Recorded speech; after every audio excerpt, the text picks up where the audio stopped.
Coming up next on the Jeff Crilley Show, we're going to talk about the importance of having a will with a nationally known expert. Her story just ahead.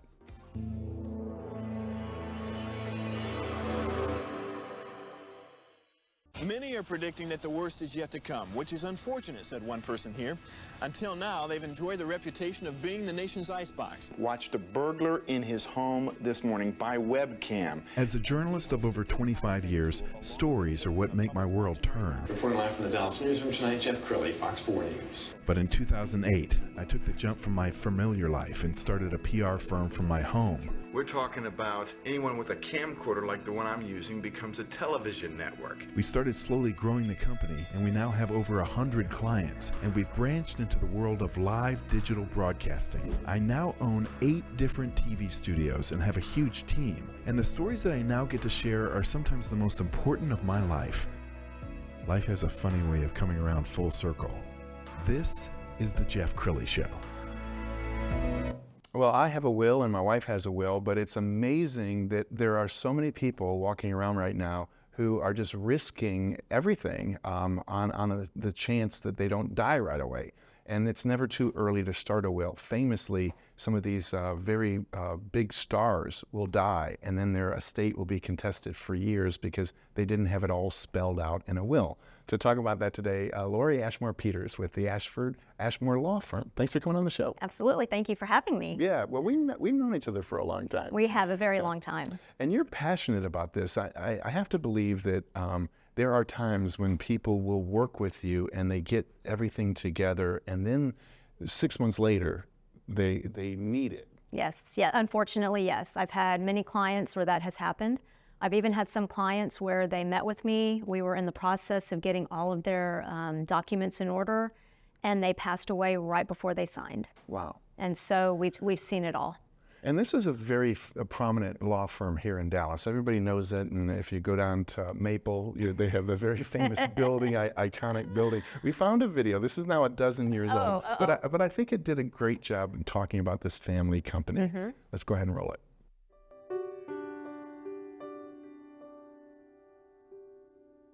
People have always asked what it's like to work with my dad and my brother. We're a family firm. We have 6 attorneys total. 3 of us are the family. We have 3 non-family members, and it's great. We have a very close family, and so not only do we work together, but after work we're together on weekends, we're together in the evenings. And what Dad has always taught us is when you're at work, you're at work. That's what you're there to do. But as soon as you walk out of the back door, leave work at work. Go home, be with your family, be with your kids. And he's really done a great job teaching us that. Now, we have our arguments, we have our ups, we have our downs. But the great thing about it is I can go into my brother's office and we can yell and we can scream and we can have, hot debates. But after 5-10 minutes of yelling and screaming, we come out and we're going to lunch together. And it's been a great privilege, and I've thoroughly enjoyed it. I think the love you have for your dad is just special, right? Yes. I have the same thing from my dad. What are some other things that he instilled in you and your brother? I mean, he's the one that taught us, education and information is important. Family, your faith is incredibly important. Yes. And just you treat everyone like they are family. And now you run the firm with your brother. We're going to put a picture of Gary on the screen. Okay, do you still have fights with Gary? Oh yeah, yes. We still have hot debates. We still argue, we still fight. But at the end of the day, we're family, and that comes first. And, like the piece said, we still have our fights and we yell and we scream with each other, but then, after 5 or 10 minutes, we're going to lunch. Yes. And we're a family company here at Real News, and so I really appreciate that. It's hard to hire loyalty the way a family acts. So we also should point out that Lori gets called a lot from the media when they need an expert. We found a great piece on WFAA Channel 8 here in Dallas. Let's go ahead and roll that. Great. All right, well, thank you, Jane. Planning what happens to your estate when you pass away clears up a lot of confusion and stress for the loved ones that you leave behind. Unfortunately, my next guest says many Americans actually die each year without a will. Lori Ashmore Peters is from the Ashmore Law Firm and joins me to discuss why it is so important. Good morning. Good morning. Okay, so why does someone need a will? Let's start there. The short answer is, how do you want to be remembered? Right. Dying sucks. Yeah. So why do you want to make it harder for the loved ones you leave behind? I can't tell you how many times we get a call. Someone just lost their loved one. They are stricken with grief. They're sad. They're overwhelmed. They don't know where to start, what to do. Right. I tell them, first thing, breathe. Yeah. Fast forward 30, 60 days later, I get that same person calling me, and now bitterness and anger has taken over their voice because their loved one died without a will and left them with a complete mess. So do you want to be remembered as the loving family member and for all the great memories, or with bitterness and anger? Right, the person who caused stress after they Yes. left. Okay, you just said it. You want to be remembered for the good times and the love that we had for our families. So what does a will do as far as it's for eliminating stress, but what does it do as far as our family goes? So let me tell you what happens if you do not have a will. Okay. The state of Texas and a judge controls everything. Oh gosh. They decide who manages your estate. They decide who gets your hard-earned money and property. Wow. They make all of the decisions. If you have minor child, they decide who takes possession of your minor children and how their money is spent. Really? If you have a blended family, I get this call so many times. Wife just lost her husband. They'd been married 20 years, bought a house, living in it for 19 years, and I have to tell her, you do not own the house. You own half of it, with the other half being owned by his children. It is never a good situation. With a will, you make your own decisions, you stay in control, you decide where does your money go, where does your property go, where do Yeah. your children go. You can even make it detailed. So if it does go to the children at a certain age, or, Yes. I think this is a hard conversation to have because people don't want to talk about death, even though it's inevitable. You know what I Yes, mean? yep. And so it's hard to look toward the future and think like, what are my kids going to do without me? You know what I mean? It's tough. You are right. So let's talk about, because Britney Spears and her guardianship was all in the news last year. So tell me what a guardianship is for someone who doesn't know. So there are so many reasons for a guardianship. First, if you have an incapacitated or disabled adult child, you need a guardianship. If you have a loved one who's suffering from Alzheimer's or dementia, you need a guardianship. I have to tell my clients, for estate planning, do not ever designate your minor children to receive any money or property, because you are triggering a guardianship. Got it. It is expensive because the court supervises everything until that child is 18 years old, and the judge decides what the money is spent on and what it cannot be spent for. Wow. Okay, there's a lot of loopholes in this situation, which I think is the tough part, but you guys have made it easy because they actually wrote 2 books that you guys are actually offering to our viewers for free.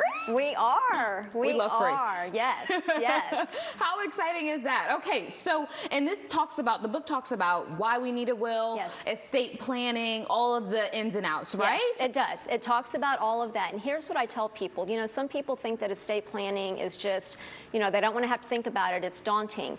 It can be very smooth if you go to the right person. The estate plan includes your will, but more importantly, it includes trusts and other documents, so that you don't have to pay your dear old Uncle Sam up to 40% of your hard-earned assets. Amen to that. Amen to Absolutely. that. All right. Well, if you or someone you know would like a free copy of these books, please call the Ashmore Law Firm at 469-972-WILL, W-I-L-L. That's 469-972-WILL. Or you can scan the QR code that's actually on your screen right now. You can also schedule a confidential consultation. This is a conversation I'm going to have because I didn't even know I needed to talk about this. But here we are. We'll be right back. Don't go anywhere. Wow, let's show those books again. The Do I Really Need a Will and Your Roadmap to Estate and Probate. Such important topics because one leads to the other, isn't that right? Absolutely, yes. Awesome. Yes. Well, let's put the graphic up of the first book, the Do I Really Need a Will book, because it kind of begins there, doesn't it? It does. We have 3 books in our probate series, and it does begin with Do I Really Need a Will? Because of what we do at the law firm, we handle the litigation side of things as well.